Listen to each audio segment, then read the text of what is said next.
The book of Ezra recounts the return of Israel from their Babylonian captivity. King Cyrus of Persia allowed the Jewish people living in Babylon to return to Jerusalem to rebuild the temple. The project stalled, but later it was recommissioned by another Persian king. Ezra, commissioned by King Artaxerxes, was to lead another group of Israelites to Jerusalem. In Jerusalem, Ezra discovered that many of the exiles, including their leaders, had disobeyed God, intermarrying with non-Israelites who practiced idolatry. Now, remember, Israel is a nation in the midst of enemies.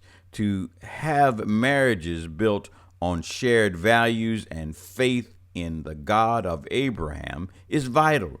Uniting with women from foreign nations that did not share the fundamental belief in the Abrahamic code is to be constantly influenced by someone who did not agree with Israel's covenant right to claim the land promised to them by God.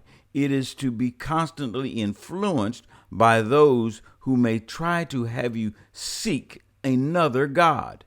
Let's face it, the best way to yield not to temptation is to avoid temptation, and that's what the prohibition against foreign marriage was meant to do. As Ezra witnessed how deeply sin had infiltrated among the exiled Israelites, he was shocked and mourned deeply over their sins. Sometimes, as leaders, we must openly display our emotion to send a message to those who follow us. Ezra's weeping and tearing his clothes resulted in a large crowd gathering around him. Seeing his sadness, the crowd looked introspectively and saw their own sins and began to weep bitterly. Shechaniah was the spokesman for the people, a descendant of Elam. While Shechaniah was not among the offenders here, his lineage is noted because scholars think that 6 members of the clan of Elam had married a foreign wife. Shechaniah, speaking for the people, confessed the sins and proposed to Ezra that the people make a covenant to correct their sins. Now, this next verse is interesting because even in the midst of all of this sin that could cause them to go back into captivity, it notes there is hope. A repentant heart then and now makes hope possible because it opens us to restoring our relationship with the omnipotent God. Shechaniah recommended that they send away the women and children from these improper unions. Now, this is a dramatic solution. To modern Christians, it seems a bit harsh, but let's put it in the context of Israel. And Israel had just been liberated from Babylonian captivity. The threat posed by foreign wives was too great to ignore. Remember, too often these unions resulted in Israel turning away from the true God and into idolatry, losing their values, losing their way, and ultimately losing their freedom.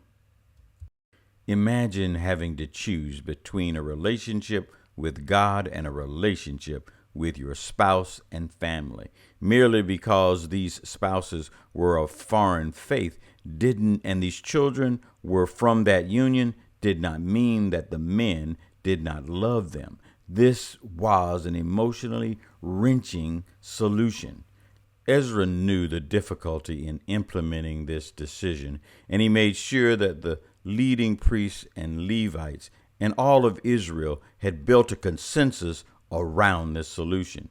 So the leaders and the lay people made a covenant with God to send away these foreign wives and their children.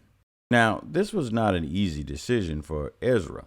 Servant leaders, compassionate leaders, feel the pain of those they lead.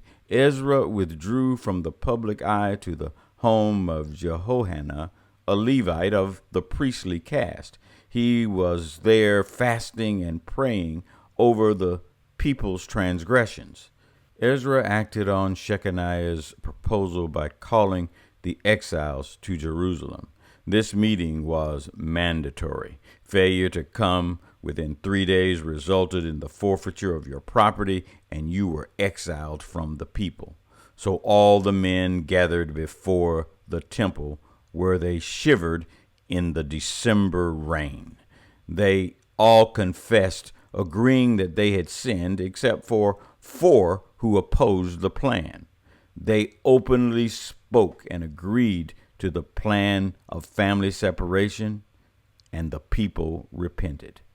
Note, this is not a case of arbitrary ethnic cleansing. In the unprinted portion of our lesson, tribunals were created to examine each case. Presumably, if the foreign wife had put away her idols and swore allegiance to the God of Israel, nothing further was required. But in the cases where the wife refused to give up her idols, the marriage was dissolved. Sometimes we confuse leadership with being bossy.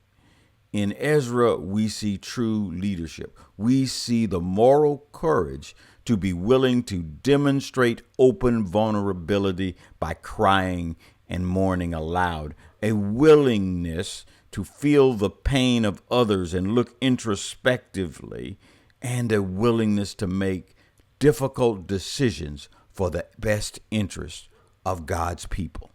That's the lesson for this week. Have a great week. Bye.